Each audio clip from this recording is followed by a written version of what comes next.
welcome to the third Adult Summer Reading Challenge update. We enjoyed reading about all your favorite destinations and your dream vacations, and surprisingly the winner, or the most obvious one, was the Sydney Opera House, and it's really spectacular. I've seen it, so that was not a total surprise. We also had a few votes for the Blue Lagoon in Iceland, and so those were interesting. What's our challenge this week, Jade? So this week what we want you guys to do is download the Press Reader app and then download a magazine and show us which title you picked. To do that, you can just take a screenshot on your device, or you can email info@shelbournelibrary.ca with just the title. If you did take a picture, you can tag us on social media on Facebook or Instagram. What have you been reading this week, Rose? Well, one of my plans this summer was to read some authors that I hadn't read before, but that were really popular with our patrons. So my first choice was Harlen Coben. I'd watched a series on Netflix that I was really intrigued with, so I thought, okay, let's try him. So Fool Me Once is a story about Maya, or a novel about Maya, who's an ex-military helicopter pilot. And she's run into some pretty tragic events when she's home. Her sister was murdered, and shortly, 3-4 weeks afterwards, her husband, Joe, was murdered right in front of her.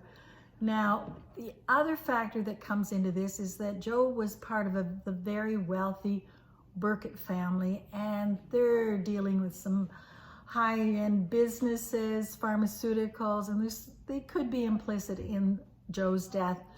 But really, what's very surprising is when you get to the end of this, is who is actually the murderer. Unbelievable. The other thing I wanted to say about Maya is that she's a combination of Jack Reacher and Mitch Rapp. So there you go. The other book that I thought I would read was a new one, Michael Connelly, because he's also very popular. And he's introduced a new protagonist here, Jack McEnvoy, a really pugilistic investigative journalist who does not let go once he finds a story. He's already written, or he's already been featured in 2 other books, The Poet and The Scarecrow. So once I finish this, I may go back to them. It's a bit on the gritty side, so beware. Sounds good. So this week I finally finished The Guest List by Lucy Foley, which is on every to-be-read list this summer, and rightfully so. Set on an island off the coast of Ireland, and during the wedding of 2 it people, they're a little too perfect. By the end of the night, someone's going to be dead, and you're going to be surprised who that is and just how many motives there are for this death.